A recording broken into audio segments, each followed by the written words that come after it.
Welcome everybody to Central London and the press conference for the last crescendo. A Riyadh season mega bill, which is coming our way on February the 22nd. To describe this card as stacked would be a ludicrous understatement.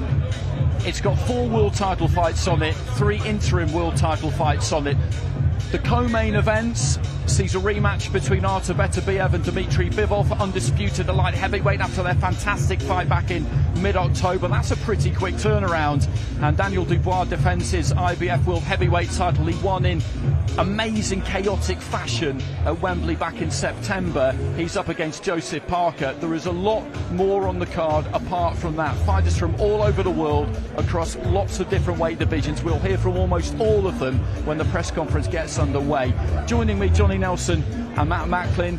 And Matt, just firstly, that rematch between Beterbiev and Bivol, by the time they get in the ring in January, it'll be just over 4 months.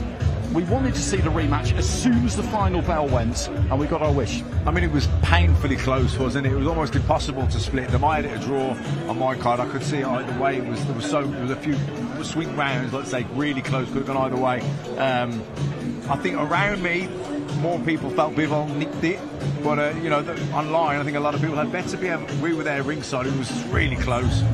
Always going to be a rematch. There could be a third one out of this. To that close, to that evenly matched. That I wouldn't be surprised if this fight was just as close again. Johnny, I think we're about to go to the actual press conference, but quickly, Daniel Dubois, what a win at Wembley. Wow. We'll see him again soon. He's on a roll. We just saw Don Charles walk past. Don's got a big smile on his face. First Happy New Year of the year with him. But again, what a way to roll straight into 2025. Okay, here we go. Here's Thomas Stryber. A great night of World Championship boxing to be held on Saturday, February 22nd, from the Kingdom Arena in Riyadh, Kingdom of Saudi Arabia. We would first like to thank the Kingdom of Saudi Arabia and the custodian of the 2 holy mosques, King Salman bin Abdulaziz Al Saud, His Royal Highness, the Crown Prince Mohammed bin Salman, and His Excellency, Chairman of the General Entertainment Authority, GIA, Turkey, Al-Sheikh.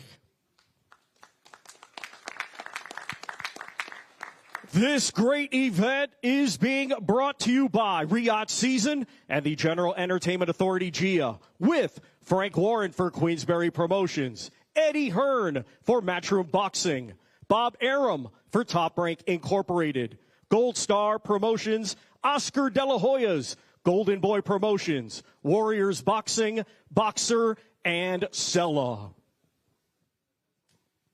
Along with their great sponsors, Saudi Tourism Authority, Saudi National Bank, STC, Dr. Suleiman El Habib Medical Group, Saudia Airlines, New Murabba Development Company, Tauniya, Hunger Station, Lucid Motors, and Al Tanfidi. A big thanks to those great sponsors. It will be shown worldwide and in the UK on DAZN and also in the UK on TNT Sports Box Office.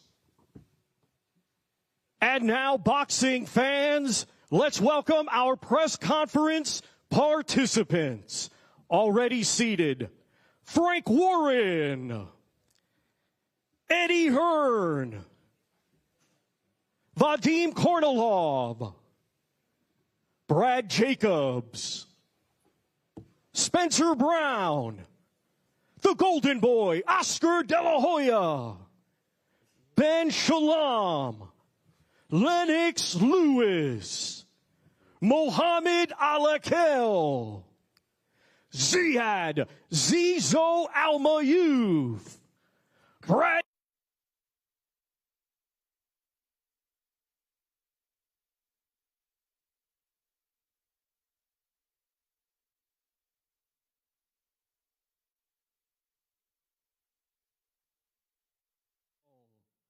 Jaleh Big Bang Zhang, Hamza Shiraz, Shakur Stevenson, Israel the Dream Madrimov, Virgil Ortiz Jr., Joseph Parker. Triple D, Daniel Dynamite Dubois. And now it is my honor to hand the microphone over to International Boxing Hall of Fame ring announcer, Mr. Michael Buffer.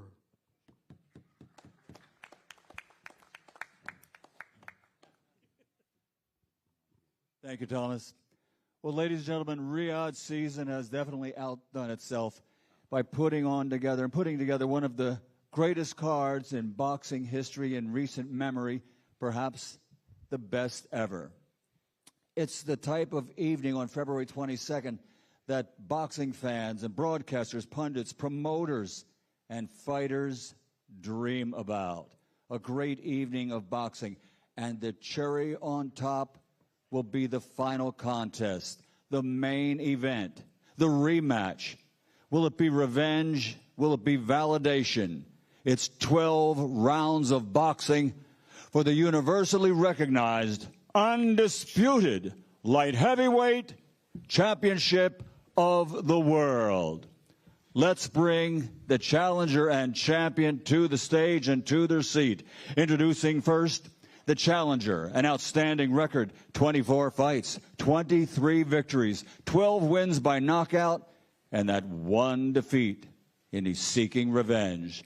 Ladies and gentlemen, please welcome the former undefeated light heavyweight champion of the world, Dmitry Bivol.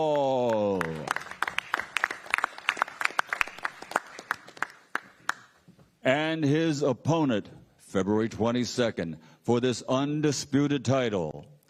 His record, 21 victories in 21 fights, 20 wins by knockout, a perfect record. Ladies and gentlemen, he's seeking validation, and he is the universally recognized, reigning, defending, undefeated light heavyweight champion of the world, Artur Beterbiev. And at this time, let me turn it over to our host this evening, Mr. Dev Sani. Thank you very much, Michael Buffer. By the way, I get those big fight feels whenever Michael Buffer is in town. Also, Thomas Triber, some brilliant intros there. Can we please get a round of applause for our brilliant MCs today? Okay, well, welcome to the official launch of the last crescendo.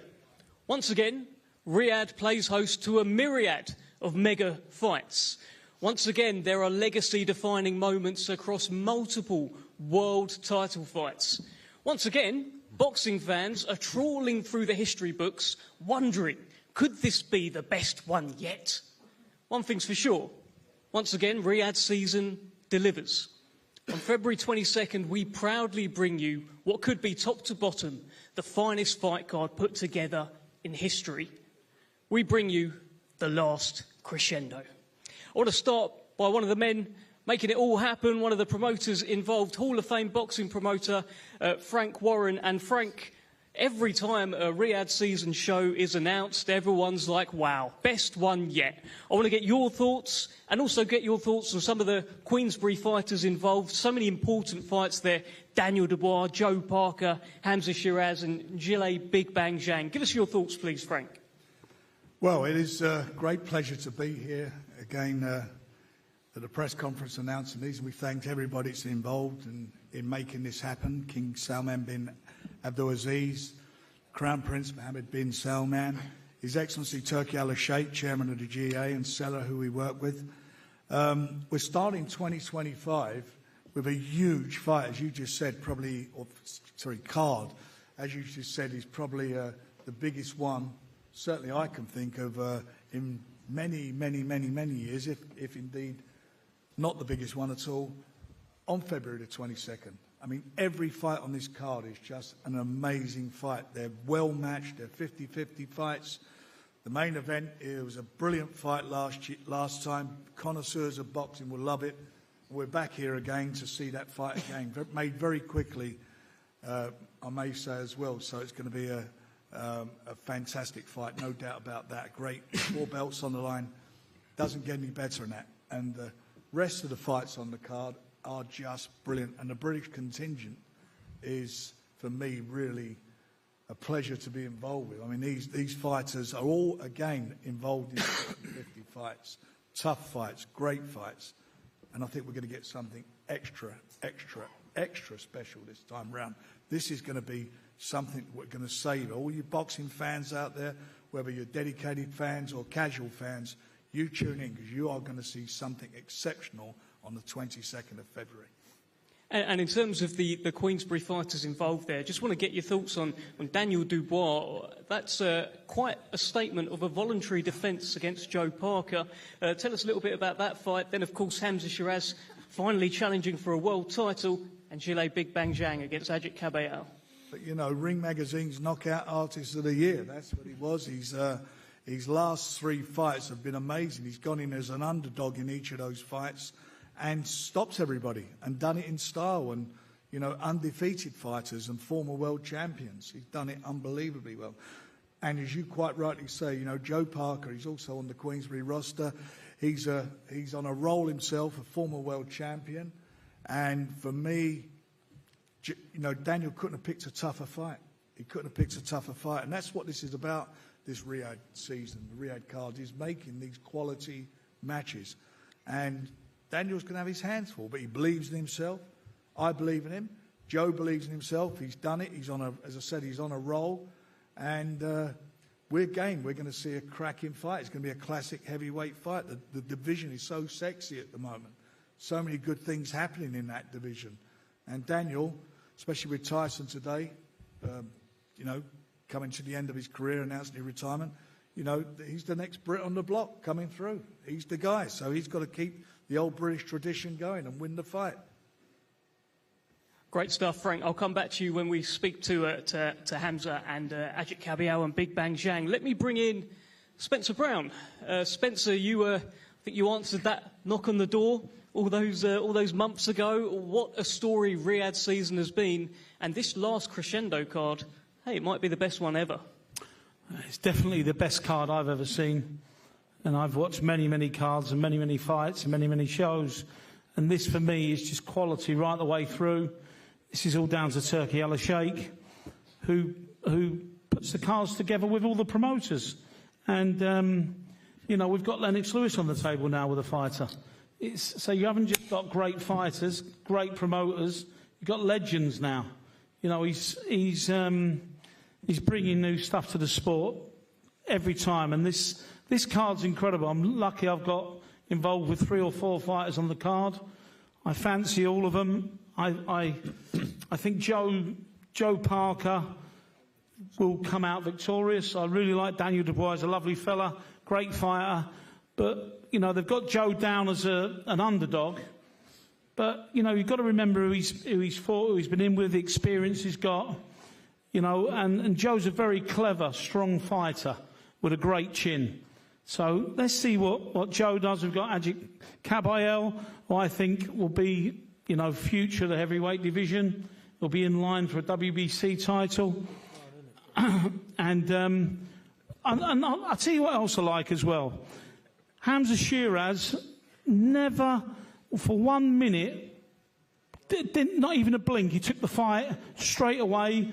And I think he's the new star in British middleweight boxing. Hey, maybe one day 6'4", the fella. Yeah, mind you, he looks like heavyweight, doesn't he? He's as big as a heavyweight. And also, I've just got to mention as well that Turki Al-Sheikh's got a gym in Riyadh. We all know it, the Mike Tyson gym. And we've got a couple of kids coming through. And Saudi Arabian fighters, we've got 2 on the card. 2 Saudi kids. So it's testament to him. Both good fighters and both got big futures.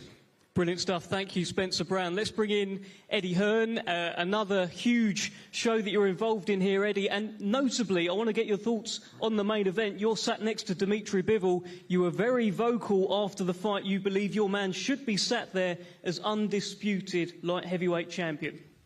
Yeah, thanks, Dev. Good afternoon, everybody. What another card. I mean, how many times have I said to all the members of the media. This is the card of the year. Well, this isn't the card of the year. It's not even the card of the decade. This is unequivocally the greatest fight card we have ever seen in the sport. Sometimes you have a great main event and you put some big names on, but you don't put the big names on from top to bottom in 50-50 fights. Just a breathtaking card, by far the strongest Riyadh season card. The inquiries have been global in terms of people anticipating this event to travel to Riyadh, and I suggest any fight fan makes their way to Riyadh on February 22nd, not just because it's a great place to be, but to witness, as I said, the greatest spectacle in the history of boxing, top to bottom, the greatest fight card. From our respect for the Matchroom stable, of course, Callum Smith against Joshua Buatsi, one of the best fights that can be made domestically, a fight that would fill the Marks and Spencer's Arena in Liverpool, fill the O2 Arena, and just part of a tremendous card here. You got the two Matchroom v Golden Boy matchups. Israel Madrimov, who lost a very close decision to Terence Crawford recently against Virgil Ortiz. I think arguably the best fight that can get made at 154 pound. And what about Shakur Stevenson against Floyd Schofield? Shakur Stevenson is the future of boxing. Already, for me, a pound-for-pound star. This man is 27 years old. He's a 3-division world champion, and he is a phenomenal, phenomenal fighter. And, of course, the main event, Dmitry Bivol against Artur Beterbiev. We were all lucky to be there. Probably one of the best fights I've seen up close. Two of the greatest fighters of our generation. And for me, in a close fight, the man to my left should be sitting here as undisputed champion right now. When we got in that ring, I believe both teams knew there was only one winner in that fight. And now it's time to put it right on February 22nd. Respect to both. Respect to Turki Al-Sheikh for making this fight happen again. The Undisputed Light-Heavyweight Championship of the world, one of the best fights in the sport, on the greatest card in the history of sport. February 22nd in Riyadh. Don't miss it. Thank you, Eddie. Well, let's start working these tables. Plenty of people to speak to here today. Young Mohamed Alakal, I mean, you've just heard people talk about how this is the greatest fight card in history, Mohamed. You made your pro debut on the Beterbiev-Bivol first fight. Here you are, fight number 3. I mean, this is incredible. What a career you are having so far, young man. Give us your thoughts. Yeah, I'm humbled and honored to be fighting this card. I would like to thank His Excellency Turki Al-Sheikh for making me part of this event. And yeah, you know, keep improving, working hard, and yeah, sky's the limit. You scored a lovely knockdown last time out when I saw you. I think that was on the Fury Usyk show, so big fights every time. What are you expecting on February 22nd? Another great performance, inshallah. Best of luck to you, Mohamed Alakal. Let's speak to another young man. Yeah, let's get a round of applause, actually. Mohamed Alakal. Great stuff, and well led there by Ziad Al-Mayouf. I think we'll probably give you one as well after you've finished talking, now that you've done that. But listen, every time I see you, every time I speak to you, you're always talking about how you just want to fight. You just want to fight. Well, what an opportunity, what a show for you. Yeah, 100%. First of all, I want to kick things off by thanking the custodian of the two holy mosques, King Salman, and His Royal Highness the Crown Prince Mohammed bin Salman, for their trust in me and their faith in me to empower our youth, boxing, and be a flag bearer on such a global stage. I want to thank Chairman of the General Entertainment Authority, His Excellency Turki Al-Sheikh, for just the opportunity once, twice, 3, and the unprecedented and everlasting support for taking me under his wings and putting his dream in me to bring a world title to Saudi Arabia, and inshallah I'll do it. Inshallah we'll do it now. And I've said it before and I want to say it again. This is a multi-generational story where every generation we see a power puncher, every generation we see a fast puncher, but it's only multi-generational where you see the history makers, where you see the people who are representing not just a country in the Kingdom of Saudi Arabia, but a whole side of the world, in the Arab world, but such a powerful place like the Kingdom of Saudi Arabia, not just carrying our dreams, our hopes, or our pressures, but the pressures of millions on our back. And me and Muhammad are doing that on this card. And I'm so proud to see another Saudi fighter here today, and I'm so proud to see that 2 of us are on this card, and one day you'll see a table full of us, and another day you'll see a whole card full of Saudi fighters, and I am not going to stop until I see that. I've always said this is more than just about me. This is bigger than boxing, bigger than life, larger than life, as they say, and this is why Zizo is here. You know, for all Saudi fighters, have no fear, because Zizo is here, and I want to see you all, you know, shine. I love that. Love that. Have no fear, because Zizo is here. Thank you very much, Ziad Al-Mayouf. Well, listen, you may notice, in fact, it was announced at the start, there's many legends here. Lennox Lewis is sat up here. He's not making a comeback, I don't think. Don't call it a comeback, but Lennox Lewis, we're so happy to be in your company, working alongside Constantino Nanga. So tell us about this. Tell us about your man who's fighting on February 22nd. Well, we actually met a couple months ago, and I went to training camp, and you know, I seen the potential in Constantine, and I figured that you know, he wanted me to help him. And what did you want me to do? Be an advisor in his career, and that's what I am, an advisor right now. And Lennox, you strike me as the sort of guy, you wouldn't just waste your time with anyone. Why is this guy special? He's special. You know, I spent some time in the gym with him, and I found that, you know, he's got a lot of heart, and, you know, you need the heart, and he wants to be a champion. I've seen that in him as well, and I'm going to help him do that, reach his success. Since I've got you, Lennox, and we'll speak to Constantino and Brad Ray very shortly, but since I've got you, I can't ignore that, you know, there's a World Heavyweight Championship fight here, Daniel Dubois against Joseph Parker. What are you thinking about that one? I think it's going to be a great fight. I think the whole card is great. You're going to be, Frank Warren was right. There are a lot of 50-50 fights here, so it's a great fight for the fans. Can I push you for a prediction? May the best man win. I mean, they both got talent, and it's really down to the mental and the physical. They're all fighting at one time, so whoever's got the best. Nicely said, Lennox Lewis. Let's bring in your fighter here, Constantino Nanga. What a moment! What a stage for you.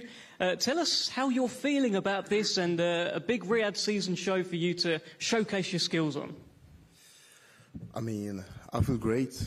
I feel comfortable. I feel like I belong. I'm very happy, and for that, I would like to thank His Excellencies for the opportunity. And to the left of me, I got a legend, but also a good advisor. That obviously I have made the road to become an undisputed champion, to become a legend in the sport. So I think with his advice and following his road, I could be successful. I see myself as the champion. Well, let's bring in your opponent, Brad Raya. Brad, up at light heavyweight now, and you've got a man here in Constantino Nanga, backed by Lennox Lewis. What's going on? What are you thinking about this fight? Yeah, you know, I'm just grateful for this opportunity to be here. I feel like I've won some kind of competition, being sat up here with everyone. But you know, I'm not here to make the numbers up. You know, I've been rebuilding myself over the past 2 years, fighting on the small hall circuit. You know, I've been begging for a big opportunity, for a big chance, and you know, this is my chance now. The phone rang on Wednesday night. You know, I didn't ask who, I didn't ask how much. I said yeah, and you know, this is my opportunity now to get my foot back in the door, and you know, plan on grabbing the bull by the horns. How's this fight going to go, Brad? What do you reckon? What's that? How's it going to go? How's it going to go? You know, with me getting my hand raised at the end of the night, that's all that matters. But, you know, I know His Excellency is a big boxing fan, and he likes entertaining fights. He likes knockouts, and, you know, with me, I'm not saying I'm as talented as some of the people up here, but, you know, I bring entertainment every single fight, no matter what, and, you know, I plan on putting on a show. Best of luck to you, Brad Ray. Best of luck to you, Constantino Nanga, and great to see you, Lennox Lewis. Well, of course, the main event is for the Undisputed World Light Heavyweight Championship, but there is another light heavyweight fight on this, fight for the right, really. Joshua Buatsi and Callum Smith, WBO Interim Light Heavyweight Championship on the line. They will be in line for the winner of Beterbiev and Bivol. Before we speak to the fighters, let's bring in Ben Shalom. Of course, you're alongside Joshua Buatsi there, backing your man to get the job done. Yeah, thanks, Dev. First of all, thank you to His Excellency. It's phenomenal to be involved in a card like this. It truly is. For me, the best that I've ever seen. This fight means a lot to us. Josh Buatsi, we've seen him go through the entire domestic division. We've seen him pick up the WB interim belt. He wants a full world title. This opportunity against Callum Smith allows him to prove that he's an elite level fighter. You have to be an elite level fighter to beat Callum Smith. It's a huge opportunity. It's a huge platform, and I expect Josh Buatsi to show why he's the next one in this division. OK, thank you, Ben. Let's bring in Callum Smith. Now, there was a kind of feeling that maybe after your fight with Beterbiev, maybe you were going to retire. You've done so much in the sport, super middleweight world champion. You've achieved so much, but it looks like there's still this fire burning in you, Callum. Talk to us. Yeah, the fire's still there. Firstly, it's a pleasure to be here, pleasure to be part of. I've been fortunate throughout my career to be part of some amazing shows and some great events, but I think this one definitely tops the lot. But yeah, I always set myself goals, and I've been lucky throughout my career to achieve them all. But now I've set a goal of becoming a 2-weight world champion, and it's still not done. That's why I'm here. I believe I'm good enough to do it, and a win over Josh puts me one step closer to being there. So yeah, it's a good fight, it's a great fight. I respect Josh as a fighter, but he's got something that I want. He's a WBO interim world champion, and winning him and taking his belt puts me a little bit closer to where I want to be. So there's a lot at stake for me, and I always said it was the motivation. If something motivates me, then I get up, I'll go to the gym, and I give everything I have, and this fight definitely motivates me. So I believe I'll do everything I can in my power to make sure the best version of me steps through those rings on Feb 22nd, and I believe I'm good enough to get the job done. Well, let's bring in Joshua Buatsi, and Joshua, you are the interim champion, and if you just turn behind you, there are full world light heavyweight titles. It's touching distance here. Give us an insight as to what's going on in the mind of Joshua Buatsi. Yeah, so firstly, good evening to everyone. We appreciate you guys coming out. I want to thank His Excellency, my promoter, my team, for securing this fight. As you said, Dev, I'm touching distance away. I was asked to bring my interim belt, but I said, why would I do that when the real one's behind me? So I've got to get Smith out of the way, and that's all I'm fixated on. Callum Smith has only lost to the very, very best, elite pound-for-pound stars, but you're confident you can do a job on him? No doubt, Dev. Feb 22nd, I'll be there. And Callum, final one for you. I mean, this is the younger man, this is the undefeated man, he's the interim champion. Where are your advantages? How do you beat Joshua Buatsi? Yeah, I've always said this throughout my career, and regardless of the opponent I'm in with, I've just got to make sure the best version of me turns up on the night, and I believe I can beat anyone in the world. Like I said, I respect Josh, he's a good fighter, he's well-schooled, Olympic medalist, and now he's WBO interim world title champion, so he's got something that I need to get me closer to where I want to be. So I've just got to make sure the best version of me turns up, and I believe the best version of me can beat Josh Buatsi. OK, thank you, Callum. Thank you, Joshua. Thank you, Ben Shalom, as well. Best of luck. WBO interim light heavyweight championship on the line. Brilliant fight there between Joshua Buatsi and Callum Smith. Well, let's venture into the land of the giants, and what you'll notice is behind Alexander Usyk now, there's a bit of a queue forming for the belts that he has. Part of that queue is Zhilei Big Bang Zhang against Ajit Kabayel, WBC interim heavyweight championship on the line. I want to start with Ajit Kabayel. And Ajit, listen, I know you're not one for all of this trash talking and all of that kind of stuff, but once again, you're in against a monster. He's got big knockout power. What are you thinking? What are you going to do? First about, thank you, My Excellency Turki Al-Sheikh, my manager Spencer Brown, Queensberry promotion for the opportunity. Yes, now I fight the next monster, you know. I'm ready for the next challenge. I train hard for the fight. Let's go. I've heard you say that you're going to test if he can swim. What do you mean by that? Yeah, you know, this guy have also very good power, you know. I think this fight is very good. You know, the winner from the fight can fight the world title shot, and yeah, we will see on 22 February. Let's bring in the Big Bang, Zhilei Zhang. I can actually see a red envelope in front of you. What is that? Talk to us. 他现在看到你手上有一个东西，这个是什么东西？哦，这个是马上到中国的新年了。我们中国的传统有一个就是发红包的一个习俗，然后今天这个红包，然后发给我的对手卡巴佑，然后祝他今年好运。What's in front of me is a red envelope. Chinese New Year is coming. There's a tradition of giving red envelopes to people you like. This one goes to Mr. Caballero. Wish him good luck. Valentine's card. Good luck.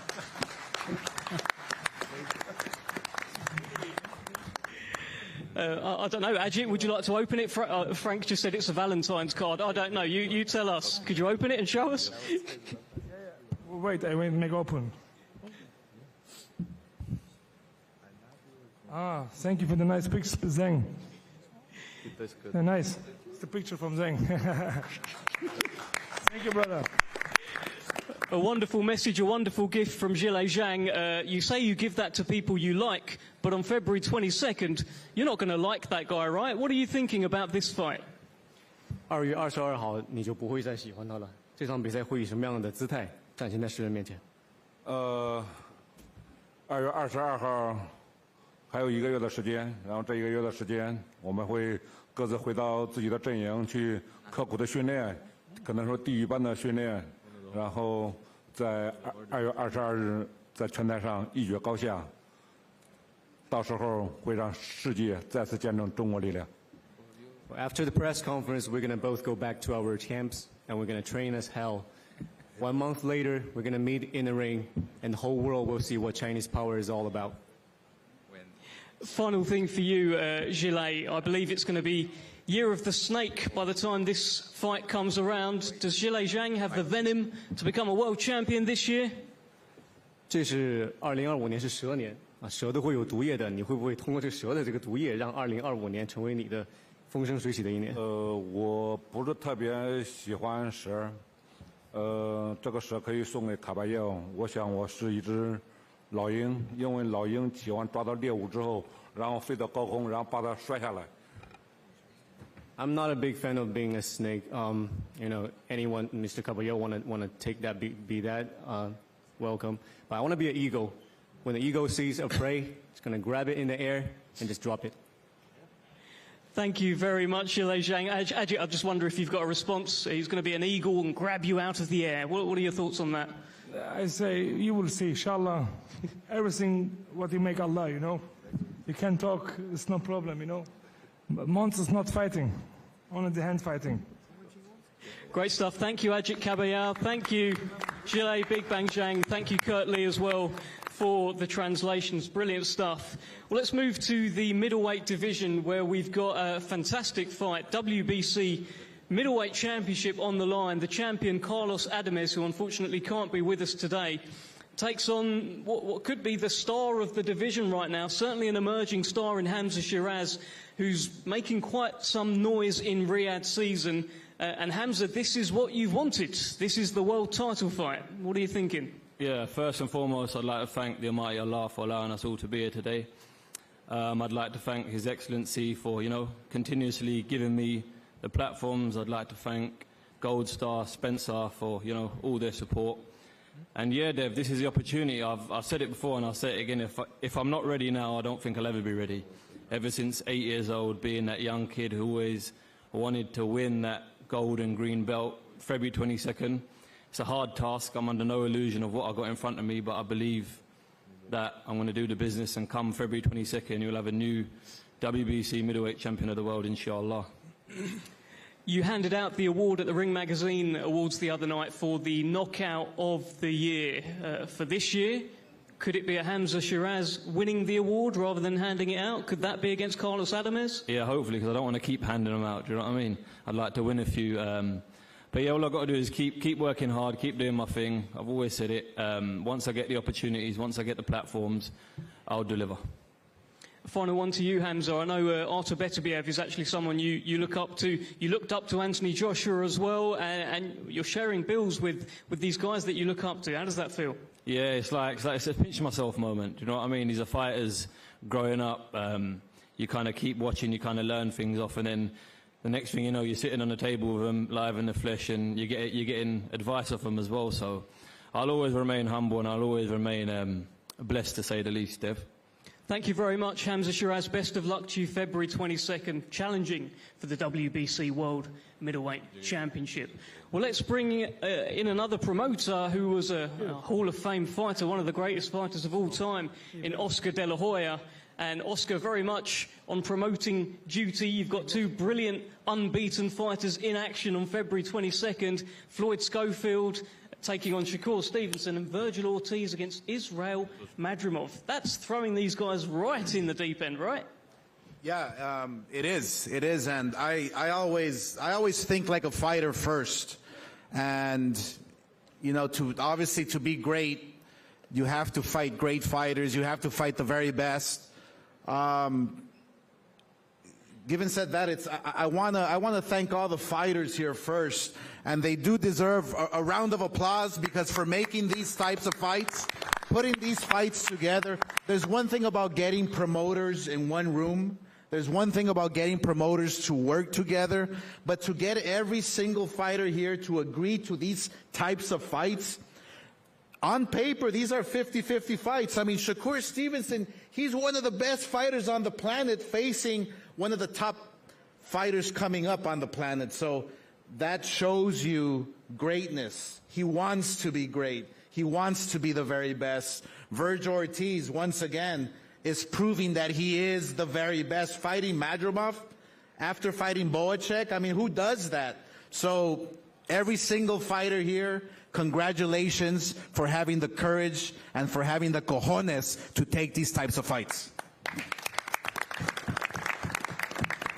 Final one to you, Oscar. It's also a little glimpse of a Golden Boy versus Matchroom going on here. A couple of Eddie Hearn fighters, a couple of Oscar fighters. You must really want to win, right? Absolutely. Look, we as promoters always want our fighters to win. But more importantly, we want to give the fight fans the best fights. And this card right here, it actually reminds me of the great Don King putting on Mike Tyson, Julio Cesar Chavez, Felix Trinidad, Terry Norris, all on one card. This is what we're living today, thanks to Turki Al-Sheikh, thanks to Eddie Hearn, thanks to everyone here involved. It's just phenomenal. It's incredible what's happening to boxing. We must enjoy it. We must take advantage of it, because boxing is back. Very much so. Nicely said, Oscar De La Hoya. Floyd Schofield, unfortunately, isn't here today, but the champion, Shakur Stevenson, the unbeaten WBC World Lightweight Champion, is here. And Shakur, I mean, this guy, Floyd Schofield, he's been calling you out. Not a lot of people call you out, but he has. Has he made a bit of a mistake? Yeah, he definitely made a mistake. He's a good young fighter, hungry fighter, but I hope he still take the fight. I mean, I'm kind of worried because he's not here. I was kind of excited to see him. Do you have a message for him? Because I'm sure he'll be watching somewhere. Don't get butterflies and pull out the fight, Floyd. I know it's a hard time. I know you're dealing with a lot, but just show up. You've been tweeting about beating on him. You've been tweeting about vintage Shakur. What does that look like February 22nd? It looked like me coming there and put on my offensive bag, you know, let my hands go, beating guys up, and that's what I'm coming to do come February 22nd. Great stuff. Thank you, Shakur Stevenson. Hopefully we'll see you actually face off with Floyd very soon. Best of luck. Appreciate it. To you. Okay, let's go to the super welterweight division. A brilliant fight here between unbeaten rising star Virgil Ortiz taking on former world champion Israel Madrimov. I'm going to start with Israel Madrimov, and a lot of people felt that Virgil Ortiz was going to fight Boots Ennis, but it's you. Are you surprised that he has picked you? Многие ожидали боя с Бутс Эннисом, он бой с тобой. Ты удивлен? Ты ожидал этого?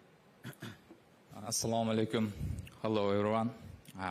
First of all, I'm happy to be here. For me, it's big chance. Thank you, His Excellency Turki Al-Sheikh, my promotion, Mushroom Boxing, and world of boxing.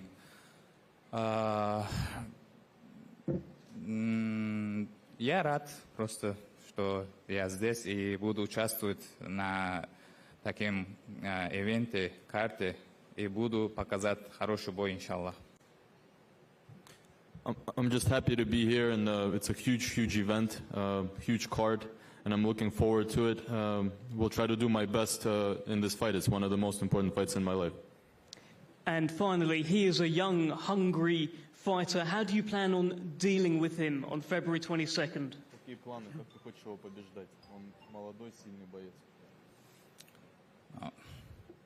I want to show great fight all boxing fans and show, inshallah, my skill. Thank you very much. Thank you very much, Israel Madrimov. Let's bring in Virgil Ortiz. Virgil, I was on your Instagram the other day, and you said you want all the smoke against all the best fighters in the world. And Virgil, it sounds like Israel Madrimov has a lot of smoke, and he's one of the best fighters in the world. You looking forward to this challenge? Oh yeah, of course. You know, I welcome any challenge. First of all, thank Turkey Al-Sheikh, my golden boy promoter himself right here, my dad, my team. I'm very grateful to be on this card, the last crescendo.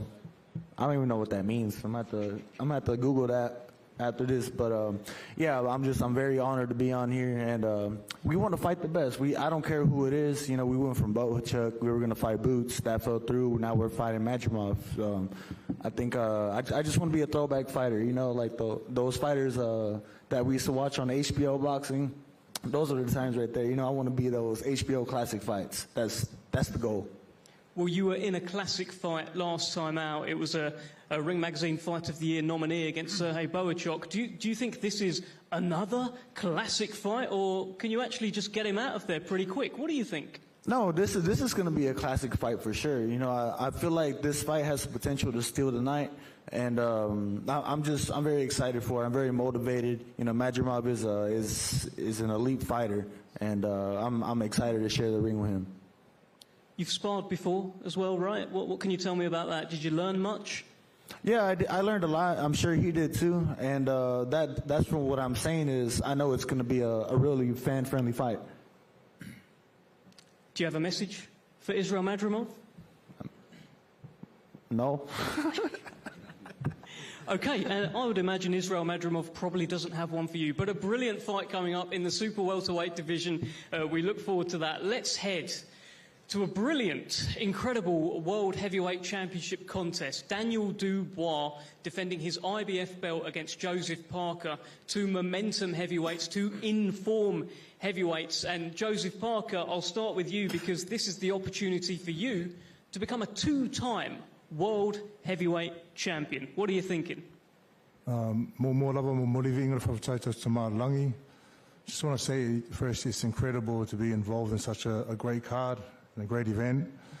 And thanks to His Excellency, to my team, Spencer Brown sitting on my right, David Higgins, Andy Lee, George Lockhart, and Uncle Frank, for the work we've done to lock in this fight, but also the work we've done in camp so far. I'm very excited to be fighting for the championship of the world for the second time.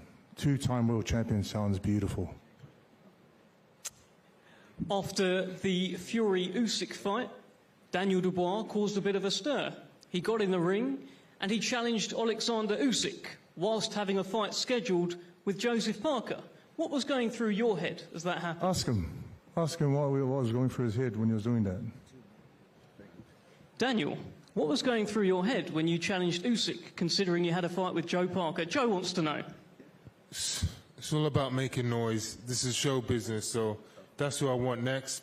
First, I've got to get through this guy. So that was about making noise. That's not you overlooking Joe Parker.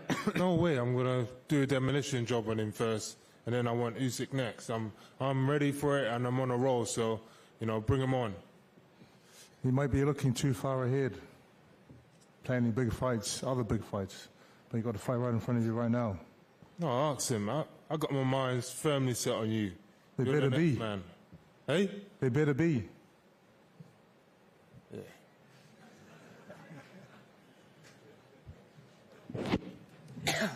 Why do you beat Joe Parker? Why? I'm just on a roll. I feel like, you know, I'll be just too much for him, too strong, too fast. Everything he does, I'm going to do better. And, yeah, I'm confident, man. I ain't got to say too much. I don't do too much talking. So, you know, just let the fans tune in. It's going to be a great fight. Listen, I've been boxing for a while, and I feel like I've only just begun now. I feel like I've got everything right now, and you're in for a treat. Good. I'll teach you a few things in there, you know. If you just started, I'll teach you a few lessons, some new skills. Looking forward to it. I'm ready to go. Looking forward to it, Div. Hey? Looking forward to it. Bring it on. Daniel, just while I've got you, because you are talking a bit, let me ask you this. You said you're not buying the nice guy act of Joe Parker. Do you think he's trying to lure you into a bit of a false security? What's going on? He's always been like that, isn't it? A nice guy act. But I know once the bell goes, we're going to try and take each other's heads off. So, you know, I'm just in my bubble, my own circle. Joe? Listen, I like it that he's full of confidence. He's sky high at the moment, but it's all going to stop on the 22nd of February. Thank you very much. Good chat. Final thing, actually, Joe Parker. Do you have a message for Daniel Dubois? Let's go.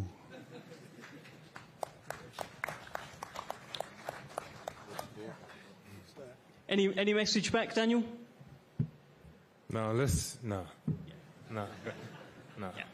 I was trying. Look, we did all right there, actually. Thank you very much, Daniel. Thank you very much, Joseph Parker. IBF World Heavyweight Championship on the line. Brilliant heavyweight title fight. Well, let's move to the main event.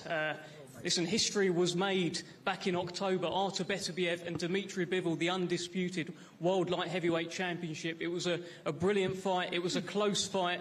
It was a fight where some feel Beterbiev won, some feel Bivol won. Let's speak to a man who felt that Dmitry Bivol won. Vadim Kornilov, you were particularly vocal after the first fight in the post-fight press conference. You didn't seem particularly happy with the result. Of course, it went against your man. Rematch coming up. Give us your reflections. Give us your thoughts. It was a very close fight, you know, and nothing to take away from Artur Beterbiev. I mean, he did a really, really good job, and there's no doubt that the fight was close. I was more upset about one of the decisions. One of the judges seemed to me completely off, and that was more upsetting. But more importantly, what kind of crossed that situation out and made everybody feel a lot better is when the next day, you know, before that actually, Israel Madrimov fought in Saudi Arabia in the Kingdom, and there was a lot of effort made from Eddie and Spencer, as far as I know, in getting Madrimov on one of the cards, and Madrimov became a world champion on the card. And His Excellency Turki Al-Sheikh offered after that fight for Madrimov to fight Terence Crawford, and it didn't.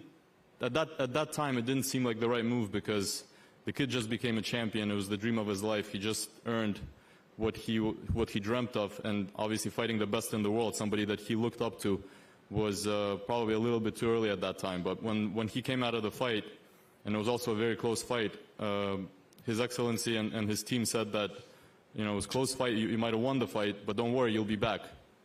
And he was supposed to fight, I think, 2 months after that, on the Fury Usyk card.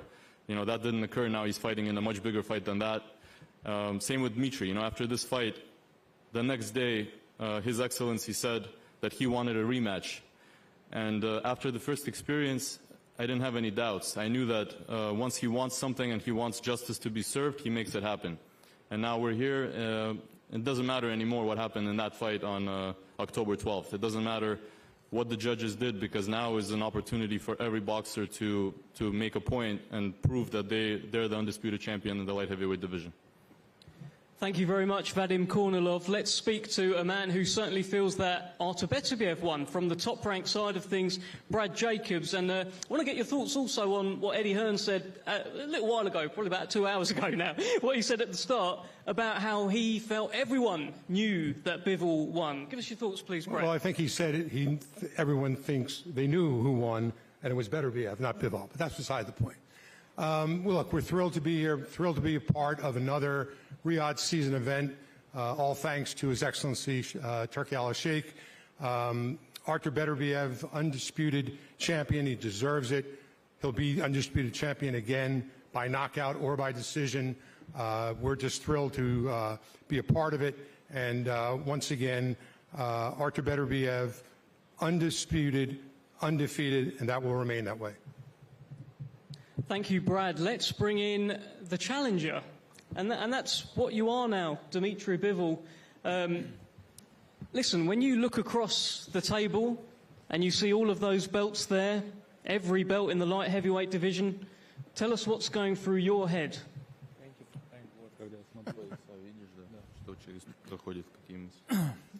First of all, hello everybody.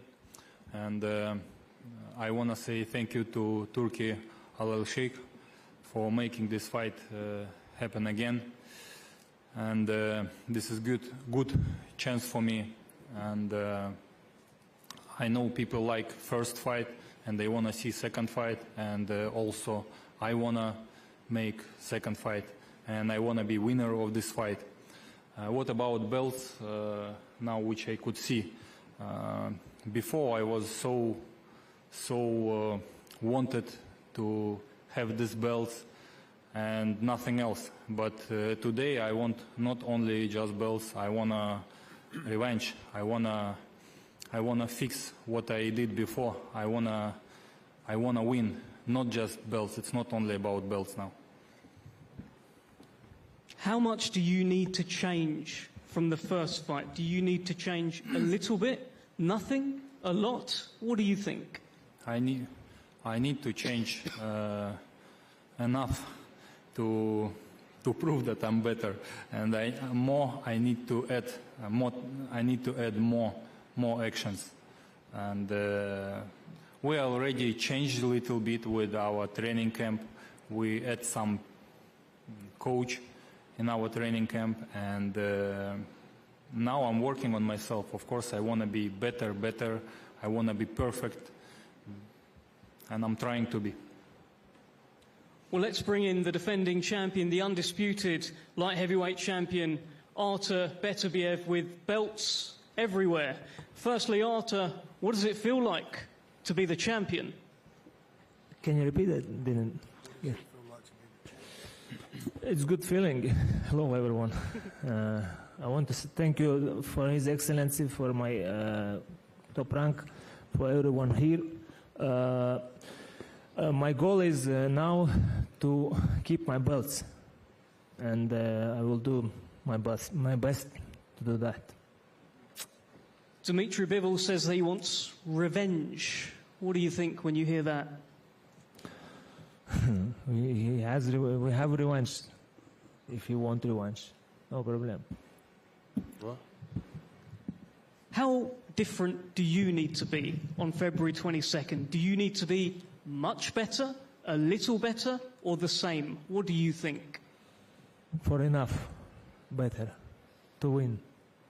Just to enough to win, you know. I don't know how is it, like high, small, big, medium. I don't know yet, but enough to win, you know. You usually knock everyone out. No one usually hears the final bell, but he did. Why?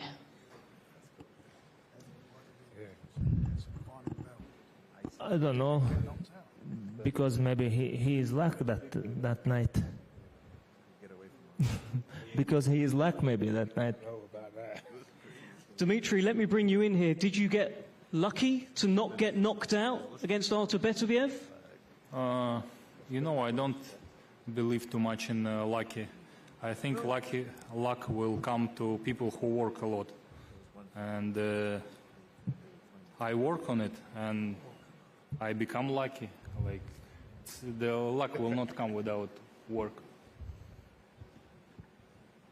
Dmitry, what is your message to Artur Beterbiev ahead of your rematch on February 22nd? Please look at him and tell him. I don't have any messages. I'm not a postman. You know, I'm an athlete. I will come to the ring and we will talk by actions. That's a pretty good line, that. Artur Beterbiev, do you have a message for Dmitry Bivol? You mean I'm postman? No. I think 22nd February we're gonna see a good fight, and my message is be ready. That's it. Nothing more. Thank you very much, Artur Beterbiev. Thank you, Dmitry Bivol. Thank you to everyone at this top table, these two top tables. And speaking about postmen, really, Riyadh season is the one that keeps on delivering and does so again February 22nd. We're going to get some face-offs here down the front. Thank you. So that concludes proceedings for the press conference. Well played, Dev. Not an easy task having so many people up on those top two tables, and we heard from absolutely everybody.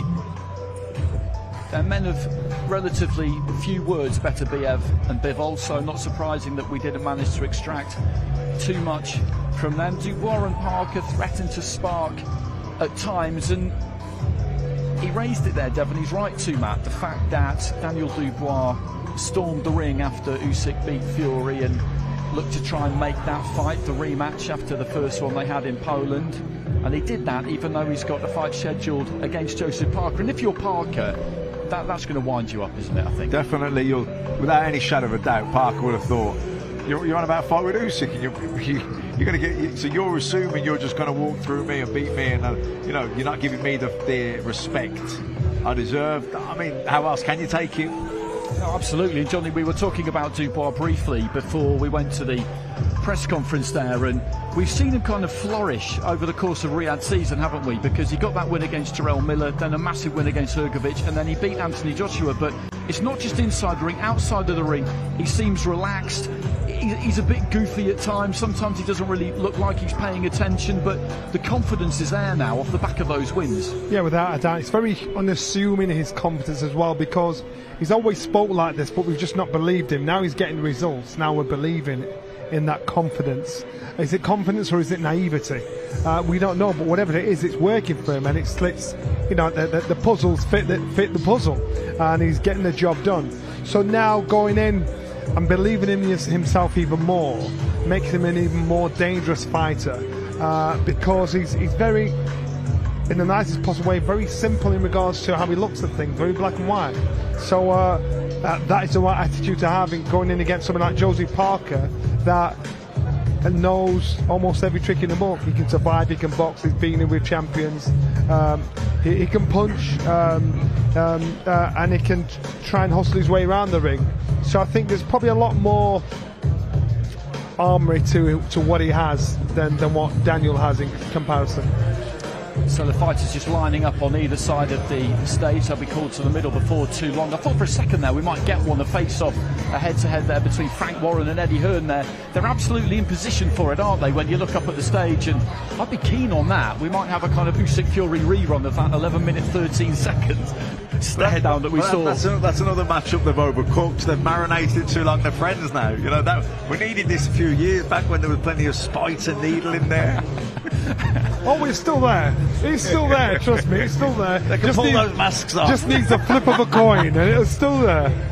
Well, you've got so many big hitters at that table. Promotion, Oscar De La Hoya just lurking in the background there, the golden boy. And what I find so entertaining about Oscar is the fact that he's invincible, isn't he, when it comes to talking about boxing? He can say whatever he wants because he went there and he did it. When it comes to taking 50-50 fights, taking the hardest fights and proving himself against the best, that's exactly what he did. So I thought that was nice of him to say, to really pay tribute to all of the fighters on the card. Yes, we know they're getting paid well, but there's always a way of swerving things if you want to.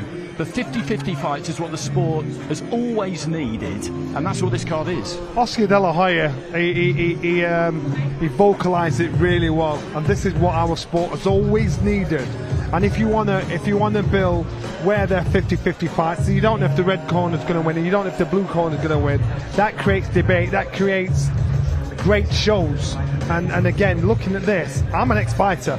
I know this is a good show. No, it's not a good show. It's a great show. because looking at him, even down the card, you look at Buatsi and Smith, great fight here, and so again, the 50-50 fights now at that stage, and Riyadh season has given him, so you've got to give respect where respect is due.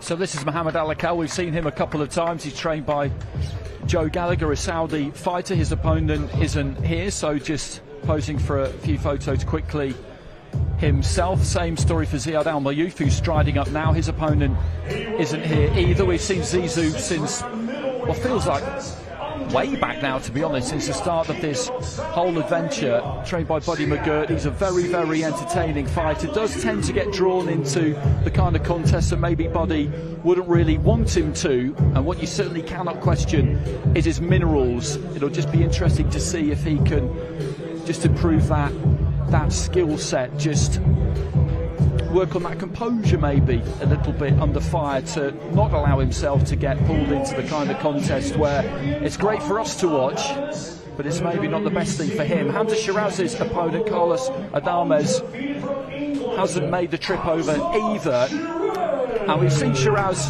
a lot over the course of Riyadh season as well. I'd say he absolutely is ready. He had that big win at Wembley against Tyler Denny. He's training over in America. He has been for a while, and Matt, we've liked what we've seen of him, and he makes a lot of sense outside the ring too. He's a very clear thinking individual. Yeah, and he's got that bit of star quality as well, which I think the middleweight division, you know, it's not been as strong as it's been pretty weak really recently, in recent times, but he's the sort of fighter and personality that's got the charisma to really sort of give it a shot in the arm that it needs if he was to win on February 22nd. Tough fight, but he's really confident. Shakur Stevenson will defend his WBC lightweight title against Floyd Schofield. Schofield, as Shakur mentioned, isn't here tonight either. That belt over his shoulder, and you look at someone like Stevenson, Johnny, and it just seemed as certain as it ever is that he would just do great things, because he did everything as a youth in the amateurs, slipstreamed into an Olympic Games, silver medal, cried live on TV because he couldn't beat Robeisy Ramirez, which was a big ask, straight into the pros, and he's absolutely flying, but you do always feel like there's more to come from him. Without a doubt, and you know what, at different weight divisions, because this young man is so talented, and it looks like he's so fresh, even though the fights that he's been in already. You've just got a talent right in front of you. So for me and for the fans to see him in action, you know, it's a plus. He's here in the UK, you know, so these fights aren't the fights we're just seeing overseas on TV. He's here in the UK and he's thinking, look, I want to build my fan base all over the world. And this is the kind of matchup I absolutely love. We've seen a few of these on these cards. A fighter makes his way on, and you know that he could never have imagined this would happen. I'm talking about Brad Ray on the right-hand side there, more than Constantino Nanga, because we know Brad a little bit better.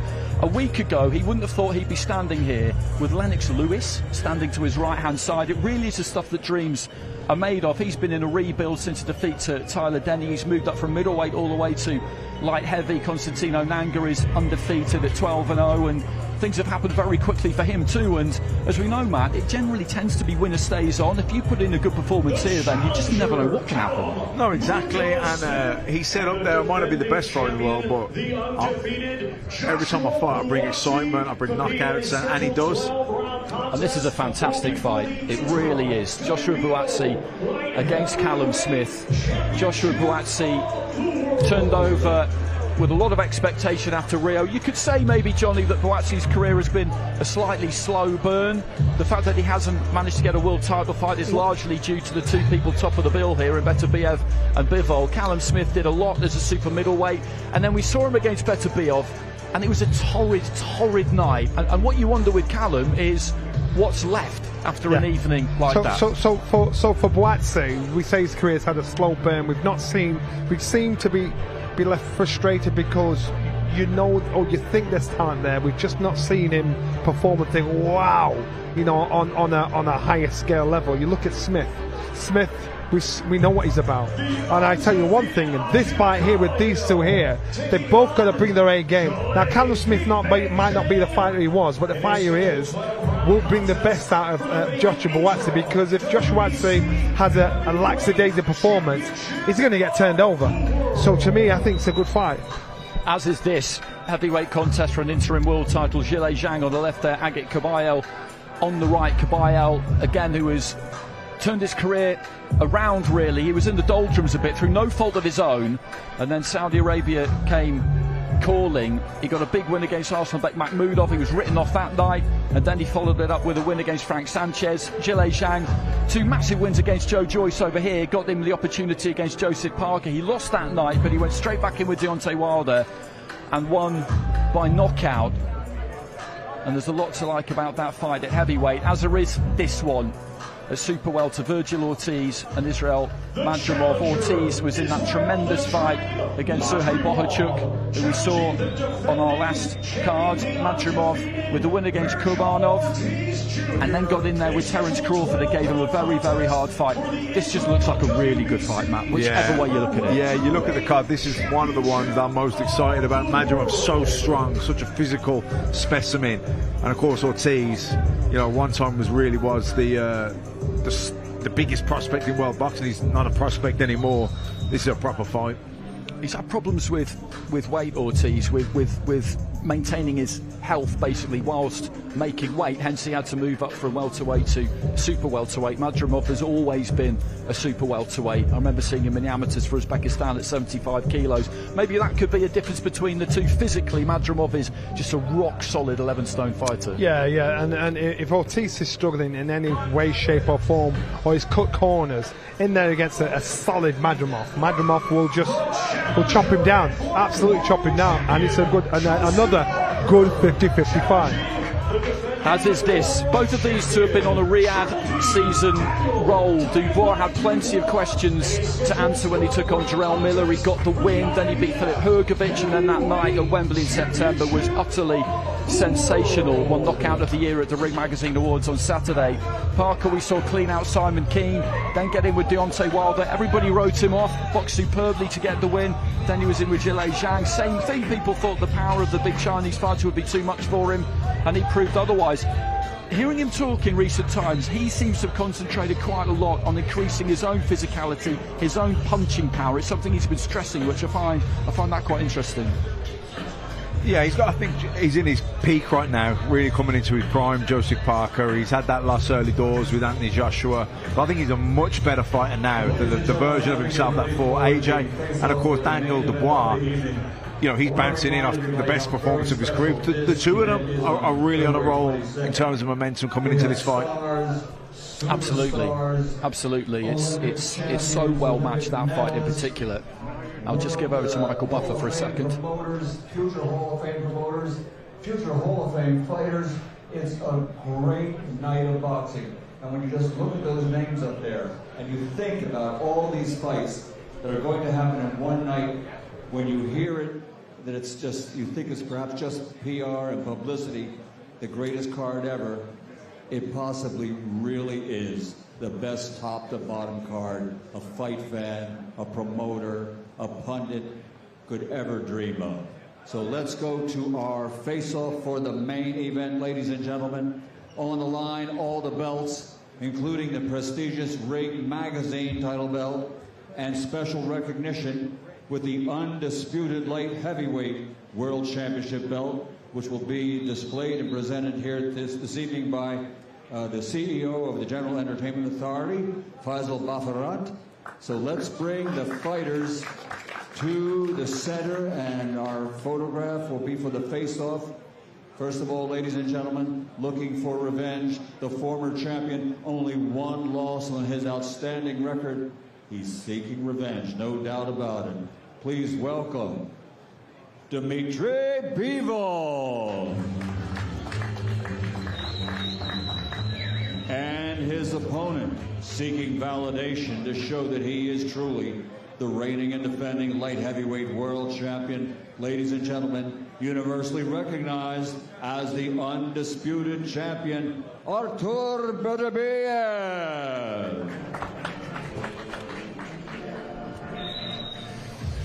It was a fantastic fight in mid-October, it really was, and for me this fight has been the jewel in the crown of Riyadh season since it started. Yes, we've had Undisputed at heavyweight, but the reason I like this one so much, Johnny, is because Without Riyadh season, this would never have happened because it just could never have paid for itself, and we wouldn't have seen it. And this is why events like Riyadh season are good for our sport. If you're a lover of our sport, these schools. And the other thing I commend about it, the fact how quick they turn it around.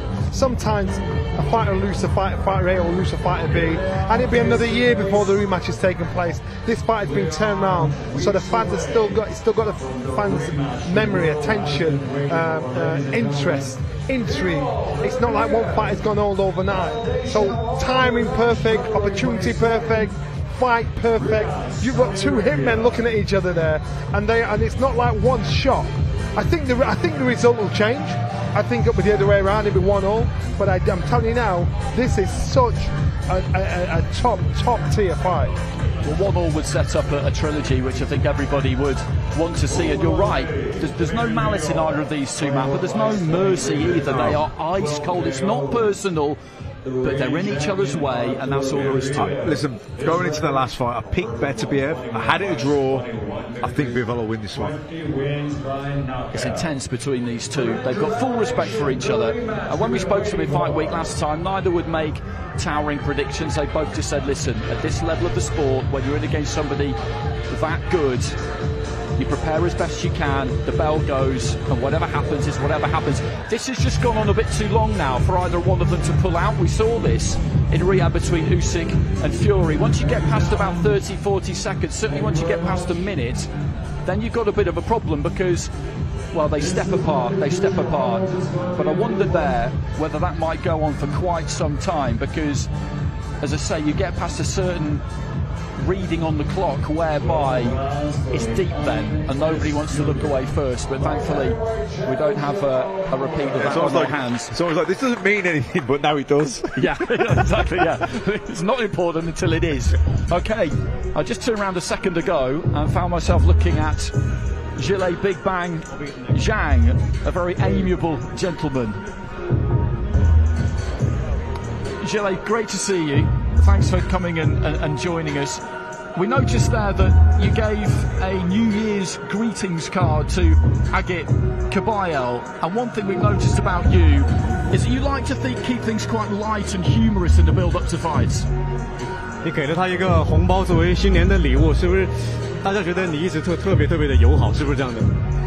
在台下的时间我们都是很友好的，然后这就是拳击的魅力。在场上的时间，我们两个可能是相互的厮杀，但是在台下我们可能说就是朋友。This is the good thing about boxing. In the ring, you just want to kill each other, but outside of the ring, can be friends, gentlemen sports. In terms of Agit Kabayel, he's had 2 big wins on Riyadh season cards. He's maybe not a fighter that he would have imagined he would have been fighting without Riyadh season. 当时有没有想到过？以前有没有想到过曾经的对手会是卡巴耶尔呢？以前想过，但是没有想那么快会促成，因为之前打完维尔德之后，然后我们就一直在考虑这个问题，然后到最后他是和巴克雷，然后他们两个要打，但是到最后他有竞标的话，然后卡巴耶尔退出，然后当时说让我和巴克雷打，但是巴克雷那边一直没有消息，也没有给我发合同，但是卡巴耶尔给我发合同，然后我们就促成这场比赛。Well, he has been on my radar since I beat Deontay Wilder. I paying attention to him. And there are rumors saying that I was going to fight Bakoli, I was going to fight Kabayel, they're going to fight each other. But at the end of the day, there's a contract on the table for me to sign fighting Kabayel. That's how everything comes. I just wonder, what was the reaction like in China to your win against Deontay Wilder? Because there is a real appetite for boxing in China, and that was a huge win. 对于你赢了维尔德这场比赛，中国的拳迷是怎么看的？中国的拳迷很兴奋，很多拳迷也没有预想到，一个中国的拳手能够打一个世界顶尖的一个拳手，但是还能到最后还把维尔德击倒，所以说这给中国的拳迷，真的很兴奋。Yeah, I think it excites a lot of people. Nobody has ever imagined that a Chinese guy can come here and hang with the top guys and to beat Deontay Wilder. It's like a dream come true. Everybody in China is really excited about it. Okay, well, thanks very much for coming over. Best of luck for the rest of the camp, and we look forward to seeing you in February. 谢谢，祝你训练营好运。 Thank you. Zhilei Zhang, the Big Bang, Chinese power in action against Agit Kabayel on February the 22nd.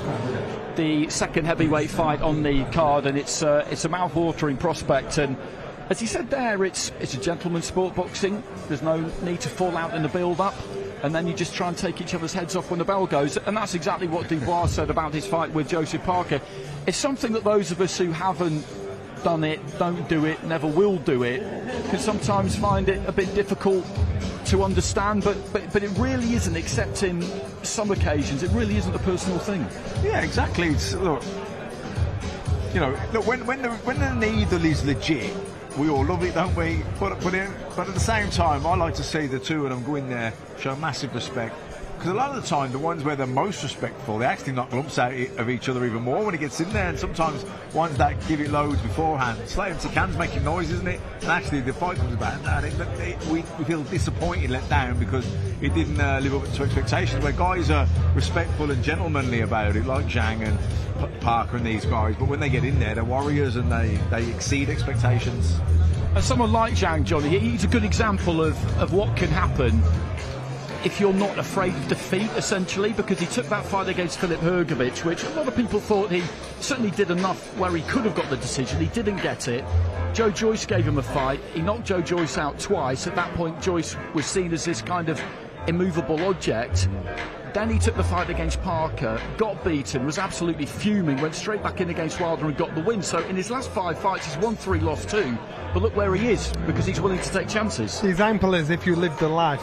You lived a life, and when I say lived a life, when you've had a fight, I'm not talking about, right, I'm going to shoot off and just rest and do nothing for 6 months, because you might get away with it when you come back after 6 months and win the fight. It catches up on you years down the line. Look at Zhang, look at the size of him, look at his age, you look at what he's doing and succeeding at this level now. So now he's someone to contend with, someone to think, you know what, I've got to be on point with this guy here. Because if I don't, I'm either getting knocked out because he's not giving up, and he wants to represent as well.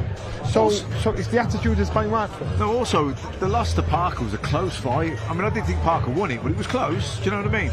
And you know, if Man City lose in a close match against Liverpool, are they a bad team? They're not, are they? You lost a close fight to another top fighter. You just had 12 really competitive rounds. You want to use that and get back out there ASAP into another top level fight. And if you win, you're back up there. Absolutely. Let's go back to Hamza Shiraz. We spoke about him during the head-to-heads and briefly during the course of the press conference. I'm interested in his move to the United States, because you've both done that, in that you've both moved away from home to improve yourselves. You went to America, so you know what the hard gyms are like over there. You took endless sparring gigs in the old East Germany, which was no picnic. And he's spoken a lot about how he felt he needed to do that. He had to get out of his comfort zone and get over to a place where no one cared about his reputation. In fact, they looked at him and just thought, listen, we're going to, fresh meat, we're going to teach you a lesson. Yeah, I'm telling you now, young fighters coming through, if you want an education in boxing to understand when the bell goes, you are the fully fledged fighter you are, this is what they must do. But fighters don't do it. They don't want to do it. They don't want to be taken out of the comfort zone. They might dip the toe in the odd sparring session to go X, Y, Z every now and again. You lived a life. It was the difference between being a loser and a world champion for me. So I know that life works. So, and when you've been around and sparred with the best all over the world, it does nothing but boost your confidence to think, I've been in with everybody and anybody. So just to go in there and go through the motions is not enough. You've got to be steeped in qualifications to get this job done. And that's what Hamza Shiraz has done. And that's why he comes on with a really cool demeanour about it, to say, I know what I've got to do and I know what I'm capable of doing. Everybody says, Matt, that those American gyms, especially if you go over there as a Brit, Andy Lee, who was just chatting to us briefly off camera a few minutes ago, tells a great story about turning up at the Kronk on the first day and Cornelius Bundridge seeing him, this tall, very white European fighter coming into the gym and literally screaming fresh meat. And it's open season, isn't it? And Hamza Shiraz has experienced that. Yeah, it's different, man. It is like that. It's a lot rougher and tougher. I don't think they're spars really. They're fights with 16-ounce gloves on, and it builds a lot of character, a lot of internal fortitude, because you go in the gym and you got butterflies. You know, it's not your gym where you go and you know everyone, and it's like a gym mate that you're moving with. You're going in there, you don't even know who you're sparring. You're trying to eye people up. Is he my weight, whatever? Who's he? And then you suddenly recognise a face, and it's like a world champion. But it is dog eat dog, and it is, like I say, you're having a fight with 16-ounce gloves on, and it definitely builds that mental fortitude and the loneliness after any bad day. That's what I'm saying. Especially if you go away as your sparring partner, it's like preparing for a fight every single day, because you know for a fight your job is there to either get beaten up or shot in someone else's tool. You got to survive and give better than they give, and that matures you as a fighter, gives yourself confidence as a fighter. Thing I've done this with everybody, especially when you're going in with somebody that's probably more qualified than you, a world champion, a European champion, or whatever. If you do that, and you can do that, then when it's time to fight, it grows you as a fighter. And most of these top fighters down the line, they'll say, I did that. I did it undercover. And they'll all go away now and get into deep training. They will already have started.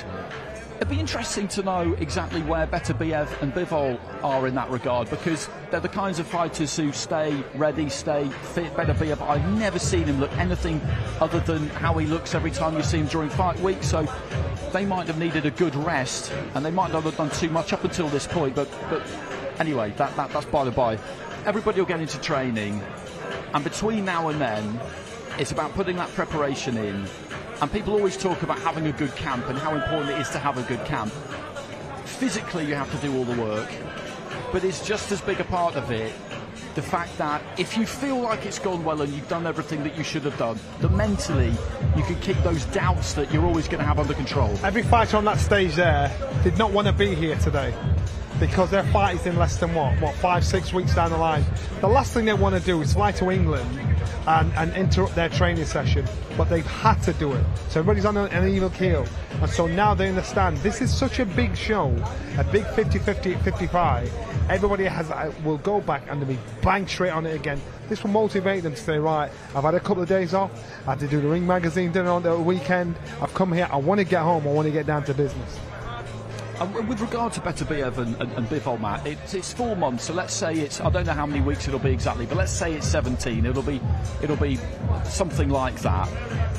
How long do you think they both would have taken out of the ring, given that they knew almost straight away that the rematch was going to happen? You've got to get the date, obviously, but once they got that date, they would have needed some time to recover from that fight. It's not like either one finished the fight really bashed up. It's not like either one looked like they were unravelling at any point, although we got torrid for Bivol towards the end. But that was mentally and physically a very hard fight. Yeah, and also the training beforehand. So they would have needed a good rest after that fight. Like I say, physically, mentally, emotionally. I don't know. I would say a month, maybe 6 weeks. Might have done a little bit of light training in that time, but I think they would have had a good rest, knowing that they've got time to, do a little sort of like pre-camp before Christmas, maybe get some base fitness in, have a little rest over the Christmas I think straight after the last fight, probably training wouldn't have been their priority, but it is a priority. So then it switches from fight mode. When you're into fight mode, training is a priority. So they will have gone to the gym. They may have done an hour. They may have done half an hour. They may have just shadow box, done light work, just to make sure they're not rinsing out the body movement, and that's what they would have done. And then when it comes to fight time, then you step up to fight training. So I think fighters that manage to disappear out the gym for weeks on end after a fight, it baffles me, absolutely baffles me how they would expect successful results down the line if you're doing that. And I think Beterbiev and Bivol aren't those guys. They're not those guys. Beterbiev, he fasts fight week for 36 hours. This guy, he understands his body, what he's capable of doing. At the age he's at, he knows what he has to do. It was great last fight week, actually, going to watch him train at about midnight. It was midweek at the Mike Tyson gym, and there was no music. There was no bells, no whistles, just him getting down to work and doing the kind of routines he's been doing his entire life. He was completely and utterly relaxed, and he was kind of quite eerie, wasn't it, in a way, just looking around and watching him go through his paces. With regards to the mental approach to it and confidence, when that subject comes up, the fighter on this card who really springs to mind is Dubois, because so many questions have been asked of him throughout his career since that defeat against Joe Joyce, and then again after what happened against Usyk. There's quite a lot of revisionism about what happened against Usyk in that fight, and he hung in there, but ultimately he did go out on a knee. When he took on Jarrell Miller, that was it. Frank Warren was very clear during the week. That was just before Christmas 2023. He was very clear, Frank, this is it. He has to show us that he can do this, or unfortunately, even me, who was championing him at every available opportunity, even I will have to admit that he's not what I've always hoped he would be. And he responded to that challenge, and then we've seen him go into the fight against Hrgovic and then Joshua. It's been quite remarkable, really, the fact that he's managed to find that self-belief. Andy, self-belief is everything. Self-belief is absolutely everything. And it'd be like with the switch of a light. And so for Daniel, he'll look back and think, well, actually, yeah, I can do this. Yeah, I'm capable of doing this. So then it can rocket away with itself. He's had to be humble, you know, and his problems aren't thinking, can I beat you? His problems are beating himself. Can I do this? Am I going to gas out? He's not thinking you're better than me. His problem was himself. Now he's at the point thinking, I've done this. I don't care who's in front of me. Remember the press there between him and AJ. And AJ, you know, you proper just put it on AJ and say, no, I'll have some of this. So to me, I think it was so important that Daniel showed confidence and self-belief. He's grown into a fighter that believes in himself. Well, right on cue. The man who is in the Daniel Dubois business, Hall of Fame promoter Frank Warren, has come to join us. And Frank, we were just talking about how before the Jarrell Miller fight, you made it quite clear to Daniel, and you've been happy to go public with it, that was it for him. That night was the night, that he had to show you on that night that he was what you'd always hoped he could be. And he responded. He was under a lot of pressure, and we've just been saying we can see what's happened to him since. Once you find that self-belief, it's amazing what you can do. Well, he's had belief in himself. It's just that I don't think he didn't handle well the situation with the referee in Usyk. He just didn't handle that well. The referee, the big gap in between, and he was pulling him, kept pulling him up about low blows and various other things, and that was it. But that for him was a coming of age fight. He come out of that fight. We sat down, we spoke about it, and I said to him, screw the referee, it's not about the referee, it's about you be your own referee and focus all the time. You're in the other guy's backyard. And I know it was in Poland, it was where all the a lot of Ukrainian people are, and that was it, and that was a turning point for him. And the Miller fight was a fight where, let's get it right, Miller went into it, tried to unsettle him straight away, but mentally and so on. He weren't successful in doing that. He stood his ground. He gave it back to him, and in the fight, he won what 8 of the 12 rounds at least. And the last round showed what he's all about. He's dangerous at any moment in a fight with the power he's got. And what a night at Wembley! What a night in September at Wembley Stadium! It was done an absolute job. He stamped his authority in that fight. Within the first minute, that superb jab he threw, which knocks AJ's head completely back, and he was in command of the fight. He got caught a couple of times. I think it was in the 4th or 5th round. Good uppercut, he caught him with AJ, but he was in command all the way through that fight. If you can handle occasion like that, Matt, too, then you can handle any occasion, really, because we were kind of wondering that night, how's he going to look on the ring walk? It doesn't always mean everything, but often it can mean something. And he just looked like he could not wait to get in there. Yeah, I think the crucial thing in Dubois' career before the AJ fight was the Hrgovic fight and the Miller fight. Those 2 wins gave him, I think, the confidence in himself that he can do it at the top level, that it can be tough and hard in there, but that he can come through it and still get the win, because that Hrgovic stuck it on him. That fight got hot and heavy there, and he beat down and came through it and got the win, and I think he needed to do that to believe in him, that he could beat AJ. Not just get a lucky shot, but go in there and be the better man, because obviously, once he knocked him down in the first round, I don't think AJ recovered after that. But even before that, he was winning the fight on the jab, Dubois was. He's got superb jab. And the Hrgovic fight, he went into that with a guy who was confident and nobody wanted and to highly fight him. fancied as well. Nobody wanted to fancy him. He was an underdog again in that fight. And as you say, at those first sort of 2.5 rounds, he must have chipped about 15 right-handers, real good powerful punches. He's got a good chin. He has got a good chin. But he just had to have the belief in his chin. Of course it is. That's it. And the belief in himself. You know, I know he got that fight with Usyk. He went down, but I mean, it wasn't a big punch or anything. It was, that was, and the one obviously with Joe Joyce. 4 fractures in his eye socket. He was out for nearly 8-9 months after that fight with that injury. But he's there. He's at an age now. He's not shy anymore. You know, he says what he's got to say. And he's comfortable. And more importantly, he's got the power to do it. He's got the boxing brain and the power to do it. As I said, Daniel's problem isn't the opponent. Daniel's problem was Daniel. Now Daniel believes in Daniels. There's a problem for everybody else. Because you see how this guy, you don't sense fear. There's no fear at all. He's like, I'm having some of this, and he's got a smile on his face because he knows what he's capable of doing. When he's been hit and when he's been hurt and thought, can I do this? Now he knows he can do it. He's up, he's in there. That's what makes him dangerous. And he's never been in a boring fight. Every fight has the exciting fights. He carries power. And I'll tell you something, he hits someone, if he hits you on the arm, you know you've been hit. Wherever he catches you, you know the power. And that can take the fight. And that can take the fight out of people when they get caught like that. Well, let's not forget Joseph Parker's a Queensberry guy too. In fact, in the heavyweight division, if anyone's kind of wondering who a heavyweight is signed with, it's best just to assume he's with Queensberry. Just before we let you go, Frank, the card in top to bottom is absolutely tremendous, but just a quick word on Hamza Shiraz, because you built him expertly and now he's ready to go.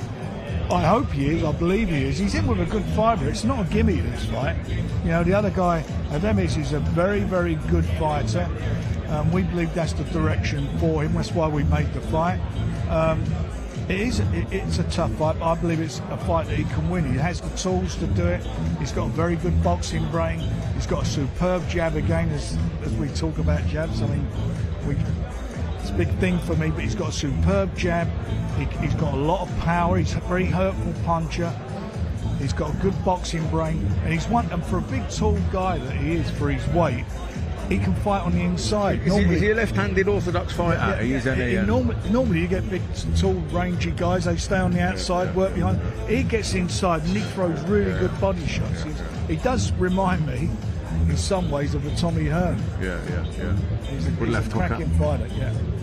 Okay, well, we'll wrap it up there. Thanks very much for your company, Frank. Thanks very much, everybody, for tuning in. It really is an extraordinary card on February the 22nd. More often than not, cards are described as being stacked these days, but this is that and more. Most people covering the sport haven't seen anything like this, maybe ever, certainly not for a number of years. So make sure you catch all the action on February the 22nd, when Riyadh season will continue to rumble.